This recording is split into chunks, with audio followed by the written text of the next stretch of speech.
Hola, ¿cómo estás? Espero que estés súper bien. This is Tamara Marie, host of the Learn Spanish con Salsa podcast. Now, before we jump into this episode, I wanted to let you know about a special opportunity that you're definitely going to want to take advantage of, especially if your goal is to become fluent in Spanish. For a limited time only, my team is opening the doors to listeners of the podcast to take advantage of a free language coaching session. Now, in this session, it's not just we're teaching you about verbs or grammar, but we're really going to do a deep dive into what are your goals for learning Spanish, assess where you are on your journey to fluency at the moment, and help you map out a 90-day plan for how you can get to fluency. So, we are going to help you take your Spanish to the next level, whether you're afraid of speaking Spanish or you just get a little bit nervous when you're talking to native speakers, or maybe you've got some of the basics down, but you really know that you struggle with getting your Spanish to flow and your listening skills aren't up to par. Whatever it is, even if it is a specific grammar issue, we will help you map out how to tackle that. And normally these sessions do cost, so we are offering a few slots for free. There are limited spaces available and they'll only be open up through the end of the month. So make sure you sign up. Go to SpanishConsalsa.com/coach. That's SpanishConsalsa.com/coach to book your free language coaching session where we will help you map out a 90-day plan to get to Spanish fluency. Okay, let's get started with the episode.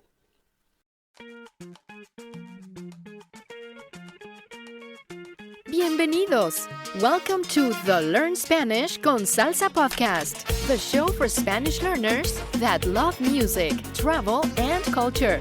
Close your grammar textbooks, shut down the language apps, and open your ears to how Spanish is spoken in the real world. Let us show you how to go from beginner to bilingual.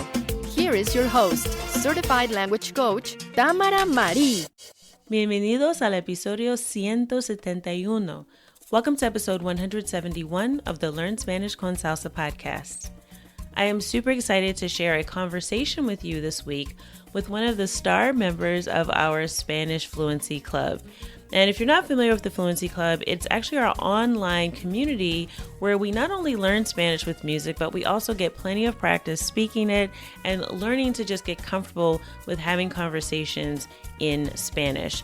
So it's something that I love to share anytime we have a member who has really taken advantage of being a part of the community and really enjoys learning. I like to share those stories with you because maybe it will inspire you to take the next step that you need to take to get to Spanish fluency.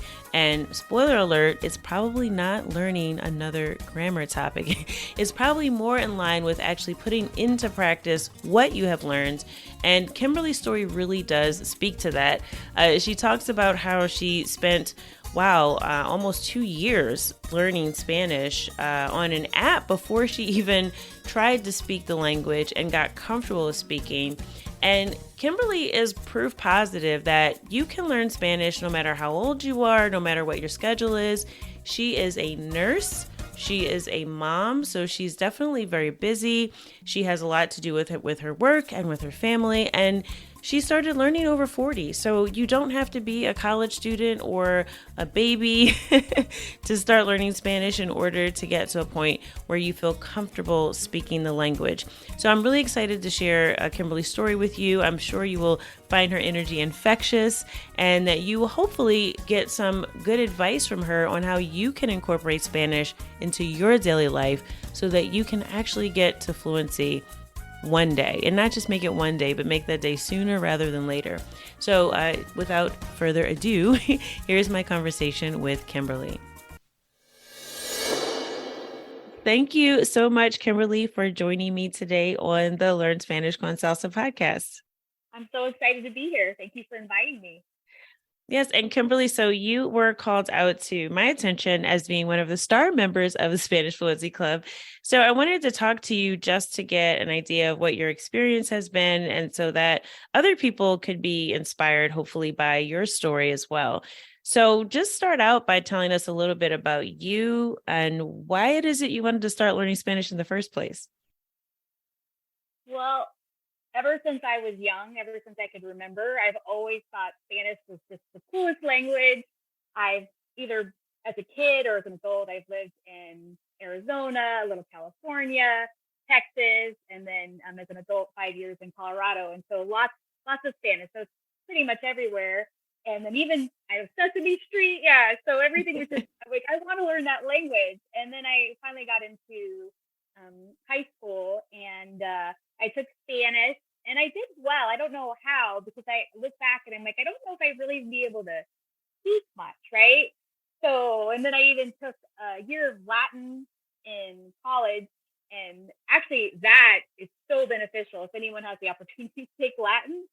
So beneficial for Spanish. And then I took 3 semesters of Spanish. And even then, I look back, I'm like, what did I really learn? And so I thought, well, pretty much the only way that you could learn, or maybe a few ways, would be with your family, right? So if you lived in the country, all the cliches, right? So the only ways, right? So I've learned different, luckily.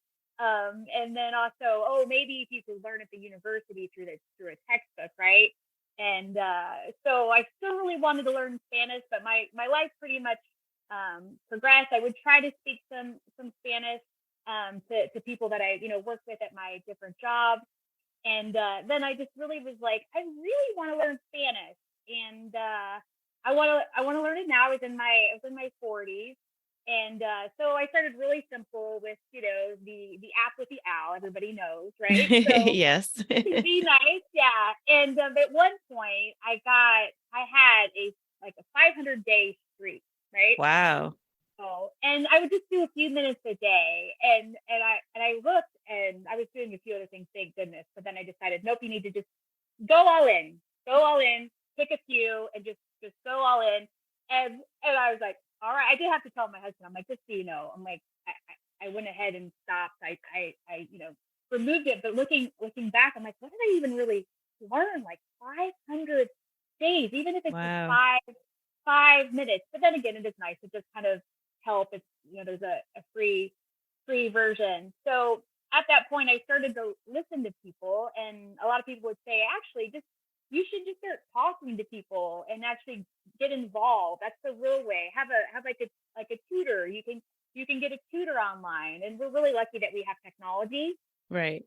So, and then so about 2000, I don't know, maybe 2019, I was just looking around, and one of your friends, Ollie, right? Ollie with story learning. Hmm.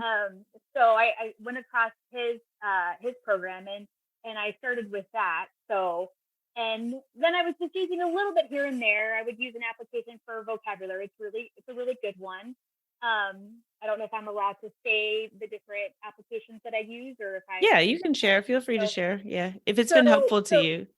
yeah. So I use Drop, and I found it really helpful for general. And then also, I recently got the premium Quizlet for 2 reasons, and I use that is because a lot of your lessons are there, so I can go and review whatever the pretérito, whatever I need to learn. And then also, I've been adding it whenever I learn vocabulary in the Spanish Fluency Club, or with my tutor outside the Spanish Fluency Club. I go and add that so I can learn, because a lot of these words don't stick, Hmm.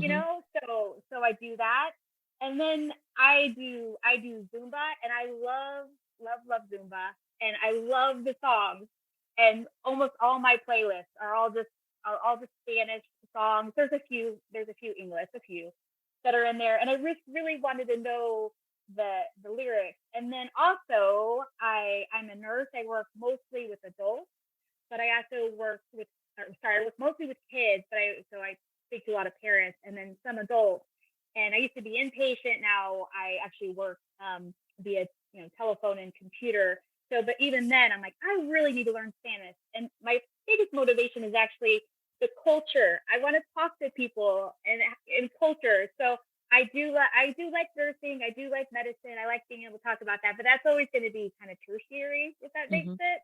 Hmm. So I may get to there someday, but I looked up and I'm like, I'm gonna see if I can find some way to learn Spanish. It sounds like it's so like wow. So let me see if I can find a way to learn Spanish through songs. Hmm. So I'm gonna look up some podcasts. I'm like, what is this? Spanish school and salsa. Like, this doesn't even sound like this could happen. Thank you for making this program. And I talk about this program all the time. So, um, yeah, everybody knows about it. They're like, yeah, talk to Kimberly to start talking about how great Spanish school and salsa is. And even my husband. And so he has a joke, so does my brother, that if you're saying a word too much, you're limited the number of times a day you can say it. So it might have been, whatever, like feeding for babies when my kids were young or whatever. But my husband jokes, it's Spanish corn salsa. I know it's Spanish corn salsa, Kimberly. You don't have to. So it's so great. And then, and then I saw, like, first I, followed the podcast, and then I did the music classes. So, and then I'm like, I really want to do the Spanish Fluency Club. Like, it sounds amazing. So, I'm like, well, this is not like, right before the holidays. I'm like, but next time it opens up, I'm going to be ready, because my mom always taught me with things. There's never a perfect time. Right. Never a perfect time. You will always be waiting if you wait for the perfect time. And so I joined in April last year, and then started in May. And like, the amount of Spanish that I have learned, I can't even believe how much I've learned in a year, just from the Spanish Fluency Club. Like, thank you for developing. I just follow it. I try to work a little ahead. Mm-hmm. I also try to learn vocabulary, whatever's usually going on with my kids, or maybe my job a little bit. I'll try to look up, like, the My Little Pony party, right? That's not going to be for everybody, but for my weekend it was. So yeah, we try to know, like, a little bit about what's going on. But yeah, so it's just amazing. The Fluency Club. Yeah. So thank you for making this program. So No, wow. It's so interesting. You said a couple things that stood out to me. So the first thing I have to admit, so Zumba was also my gateway drug to learning how to dance salsa, which is also how I started learning Spanish, because I was like you. I was like, I want to know what the songs are saying. I want to understand these song lyrics, and I want to learn in an immersive way. I want to learn about the culture. And, I can't just pick up and leave and move to a foreign country right now, because, like, I have a job, I have a home, I have a son, so I had all these things going on, and I was like, there's got to be a way to do this. So it's just funny how you mentioned that, like, it mirrors some of my experience as well. And I wanted to ask you, since you talked about, like, time, you mentioned being a mom, being a nurse. So I know that your schedule is really crazy. Also being, in your 40s, like, some people start learning in college or in high school, or when they're children, they say, oh, you can't be fluent unless you start learning language, like, when you're like 2 years old, and all that kind of thing. So how is it that you've managed to find the time to learn so much Spanish in the time that you have since you joined the Fluency Club? Because I imagine that your schedule is busier than most, or maybe just as busy as some other people who might be listening. So can you share, like, how you're able to fit everything in and how you make time for it? So it's just making it a priority. And then you also taught us as a group, what's your plan B? So what are you going to do if you just have no time to sit down and formally? So, and in that case, I'm usually listening to the songs, or I might even listen to one of your grammar lessons, or whatever. So, because sometimes you're on the soccer field all day or wherever, like, and Right. you just don't have time. So always having kind of that plan B. You taught us that, and then just making it a part of your life. So let's say you don't have a time to sit down, but you're going to be, cleaning your house. You're going to be cooking. You're going to be doing the dishes or whatever. Or even, let's say, I need to be able to walk. I need to get a little activity today, but I also need to do Spanish. And today's just one of these days I'm going to be working 10 hours or whatever. I'm going to be up till 10 o'clock doing activities or whatever. Then you can listen to the Spanish, and you think it doesn't benefit you, but it does. So, because there's a certain amount of, I don't know what the word for is in your brain, but the whole muscle memory. So eventually you're like, oh, why is this song so much easier now? Well, because I've listened to it so many times. But I incorporate it into my lunch break. So I'm fortunate that I have to work 8 to 5, so I have to take an hour lunch break. So I incorporate, at least 10 minutes into my lunch break. And then I also make sure I have time in the evening. So often when my kids go to sleep, or also, mom needs 10 minutes, mom needs 20 minutes, and so they know it's it's Spanish time. So just making it a priority, and then you just gotta choose. There's only so many hours in the day, right? So Right. so what? Because people are like, oh, that's so amazing that you do that. That's so amazing. And I'm like, you can do it too, right? So, but you have to choose, and some people may choose to play violin, or people may choose to do some other activity. So, but for me, it's fun. It's a priority. We just kind of worked it into my day, and I also feel like my family just thinks, especially my kids, they just think that language learning is a normal, it's just normal, like a normal part. Like I talk, everybody knows, like all the Spanish con salsa coaches and everything, but my son, he speaks Mandarin. He goes to a public school that offers Mandarin, and then my Wow. daughter's going to start Mandarin, and so to them, and then my son loves, so does my husband. They love football, like real football, soccer, right? And Yeah. sometimes the games are all in Spanish, and so there's maybe a little interest. I don't know about with my husband, maybe one day, but definitely like my son, like, oh, that's really interesting. Like a lot of his favorite players, speak Spanish. Yeah. And then my daughter really loves it because she thinks that's just normal. Like mommy learns Spanish, and so just really making it like this is normal. This is what we do, at least in our family. And yeah, it's just so really really normalized, just making the time. Now, I love that you've made like language learning just a norm in your house, because I think that a lot of us that grew up in the US, right, and we took a second language in school, it didn't feel like we were supposed to speak it. It felt more like it was like language appreciation, I call it, like art appreciation class. Like they don't expect you to paint a Van Gogh. They expect you to look at it and admire it and understand why it's great. It's the same thing with language classes, I find, in the US, especially like in public school. Generally, in the past, it had been. I think it's getting a little better now, but not much, right? That it's like, oh, you're going to learn a little bit about Spanish or about French or whatever it is. But it's awesome that your kids learning Mandarin, by the way, and that they offer that. But it's like this idea, it's like you're learning about the language, but they don't really expect you to be able to speak. So I love that you've normalized it for your children and your family, and that you've said that it's about making it a priority, right? That it's fun. And when I find that you're enjoying something, it's a lot easier because it's like pulling you towards it versus you trying to pull yourself like, oh, I got to go learn today. It's like, oh, I want to listen to this new song, or I want to listen to that song again. It becomes a much more enjoyable experience versus like, oh, I got to go study, versus that. It just changes like the whole vibe of how you approach learning a language.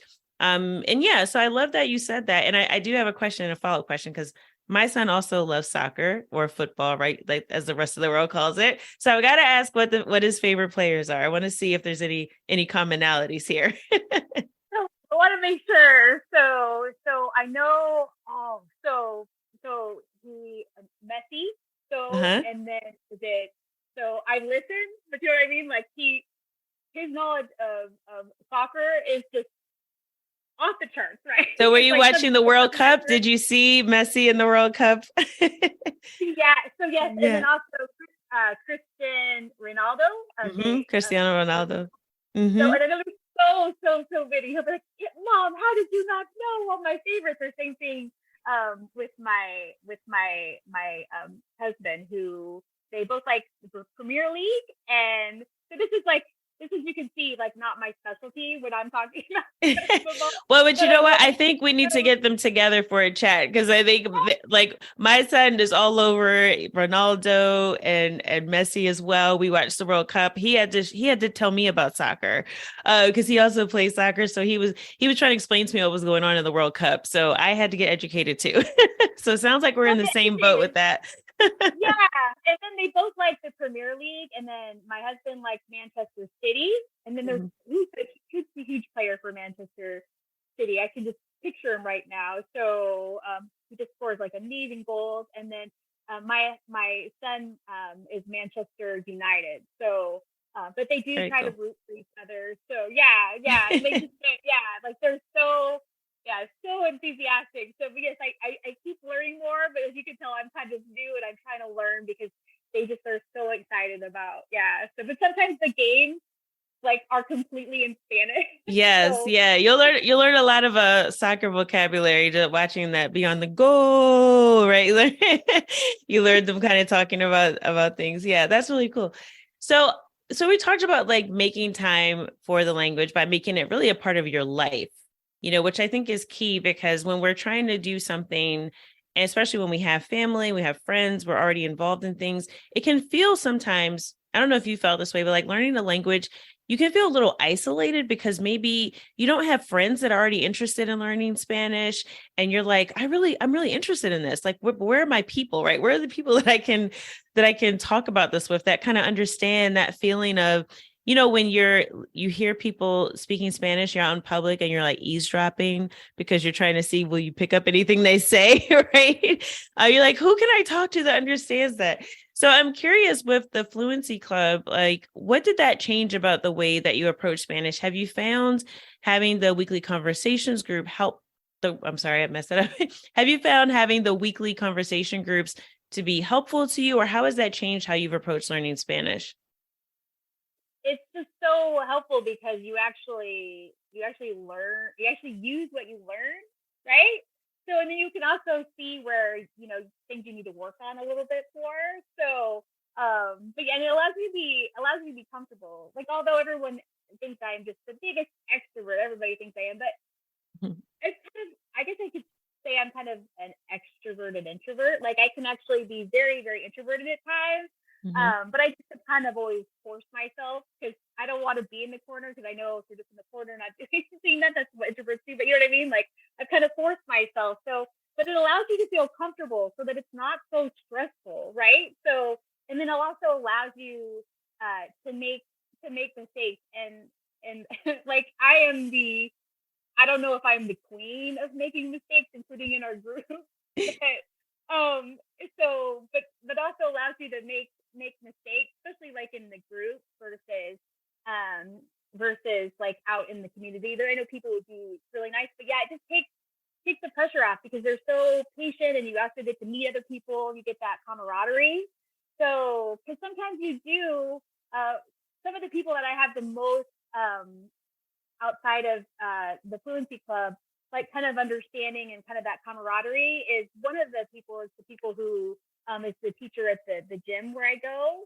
And English is her second language, and Spanish is her first language. So when you talk to anybody that's learning another language, that camaraderie, like about language learning and stuff like that, because yeah, sometimes you feel kind of alone. So when you have that Spanish Fluency Club, yeah, you don't feel like everybody's kind of in this together and we all have a common interest, and because it can feel a little isolating, like am I the only one that's deciding to learn Spanish in her 40s, or so yeah, so but it's just really nice to have that. And yeah, it's just they're so fun, like we're learning, but like it's so like as you I mean I know you're biased, you said this because you should be because they're fantastic, but yeah, the coaches are just absolutely fabulous. Absolutely fabulous. It's so fun. It's so knowledgeable. Yeah, and I always tell people, like I do always brag like that we have an amazing team, and they really do make it fun, and they make it interesting, and they make it easy. Like I've never had anyone come out of a session and go, "Oh my gosh, I just felt so stressed out, and I didn't know what to say," because our team is just great, and they'll work with you regardless of what your level is. And I love that you mentioned that it takes the stress out of things, and being introverted, right? And people thinking that you're more extroverted. And I'm similar. I find that when I'm in smaller groups, like I appear more extroverted than I actually am. But yeah, I think that that's really important because when you're stressed out, you literally can't even access the Spanish that that's in your brain, right? So if you don't find a place to practice, to kind of get over some of that anxiety that comes with learning and speaking a language as an adult, right? Because as kids, we're usually like, oh, it's fine. You're not worrying about making mistakes, but something happens that as we get older, we're much more self-conscious, and we have this expectation that we're going to perform perfectly instead of thinking about connecting with the people that we're speaking to and being okay with not being perfect and making mistakes. So I love how you called yourself the queen of mistakes.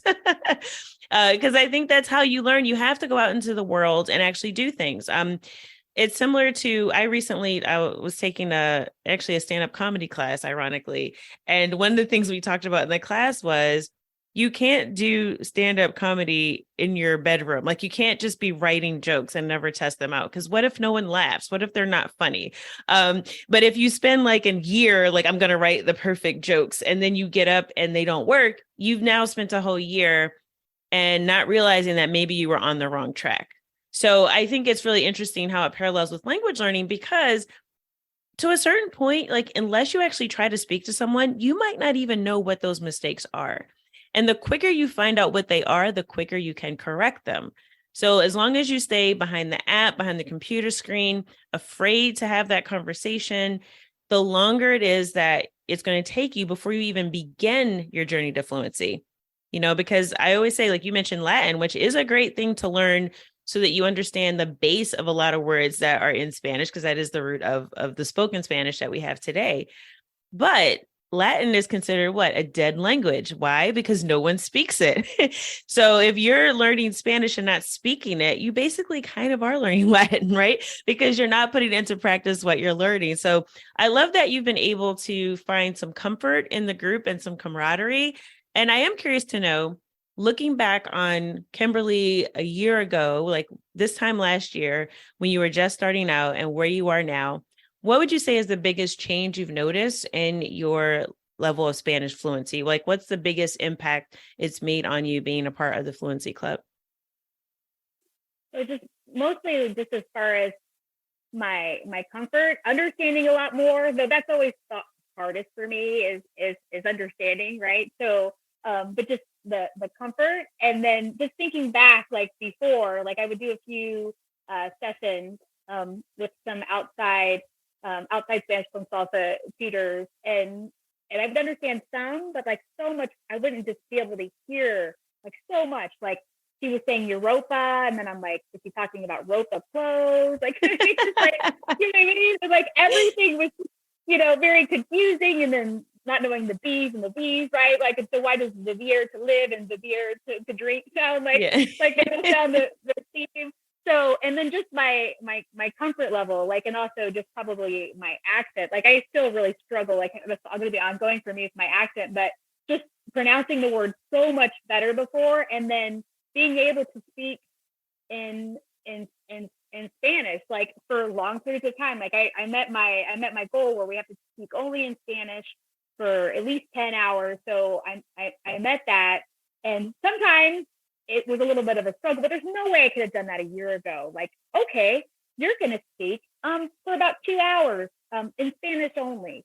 So like, what? Like, I can't do that. I'm gonna have to say como se dice. Like, so yeah. So just the amount, and yes, I am learning, especially like was it in the Nido, like Perrito and Perrito Imperfecto. Yeah, I'm still learning. Sometimes I'll be telling a story. I'm like, I'm just gonna have to go to the present tense because it's too hard. Yeah. So, and then just being able to speak and being able to kind of communicate. So, and understand some pretty difficult things. One of my professors does a lot of culture in Mexico, right? So some of the stuff is really kind of very difficult. So, and also sometimes the coaches, they'll talk about very specific things and some more kind of difficult, but getting basically understanding like the general idea, being able to communicate what I need to say, and then being able to understand. Yeah, it's the whole point, right? It's like I can do that. Whereas like there is just no way. And then one of your sessions, you taught this because I'm like, I have to know all the words. Like I need to know the word for vaccine and curtain and whatever. Like I need to know all these words. And you're like, no. Like you can just make sure you warm up. Like would you ever play like football or right? Or like would you ever just start running, right? You're gonna warm up, right? You're gonna listen to like a Spanish song and kind of warm up. And then also you can talk around. So if you forget, the word, whatever they may be, there's been lots of words. Like I had forgotten the word for shark. And so I said, I said in Spanish, like, kind of like a fish in the ocean with big teeth. You know what I mean? So yeah, so just the comfort level and being able to see the progress. So like it's such a gift. Like thank you for having this program. And yeah, I just followed it kind of to the T a little bit further ahead. And yeah, it's such a gift to be able to speak, and then you realize that they understand you, right? So you can even joke a little bit too. Like you're like, wow, we're joking a little bit too. Like it's just so fun. Yeah, that's great. And I love that you mentioned like being able to talk around things, because that's one of those Spanish conversation hacks that, I think people lose sight of. Like they're like, no, but what if I forget a word, then I freeze up? And it's like, well, no, we teach you ways to like keep the conversation going, because the point is to communicate. The point is not to show that you are like perfect in some way, right? So I love that that's been helpful to you, because it is a skill that you have to learn. Even if you have all the perfect vocabulary, being able to access it and use it in real time, and then knowing what to do when your memory fails, instead of just like giving up, right? Or freezing and going, or switching to English, which is what most people do, especially if they're talking to someone who's bilingual and also speaks English. But learning how to stay in that moment. And it's amazing that you've been able to talk in Spanish for a few hours or listen to things and understand more. So I think that is just also a testament to you showing up in the club and actually doing the work. Because I think a lot of people just, we'll sign up for courses and things and we'll go, okay, well, it'll do everything for me. But you've clearly made it a priority. You've made it fun. You have great energy around it. And I think that you've just done well. And so I thank you too for being a part of our community. And to end out, I want to ask you just a few questions in español. Entonces, ¿estás lista? Estoy lista. Ok, entonces, Kimberly, ¿cuál es tu canción favorita en español? Trace por la mañana por Jesse y Joy. Ah, ok. Esa es una bachata, ¿verdad? No. Aunque me gusta la bachata de Prince Royce y Romeo Santos, sí, es una canción con gente de zona. Ah, ok. Sí, y Jesse y Joy son hermanos. Creo que Jesse y Joy son de México y no es la bachata. Ah, ok. Entonces tengo que buscar esa canción. Otra pregunta. Si no tuvieras que trabajar, ¿qué harías con el tiempo adicional? Paso tiempo con mi esposo y mis hijos y me gustaría con mi familia. Nos gustaría viajar a Costa Rica y Puerto Rico y viajar a lugares de Estados Unidos y nos gustaría relajar en nuestra casa. Entonces, relajar es una buena idea. Sí. Y la última pregunta que tengo es, ¿tienes alguna palabra o frase de español que es tu favorita? Sí. Claro que sí. Si una madre dice, ¿puedes ayudarme?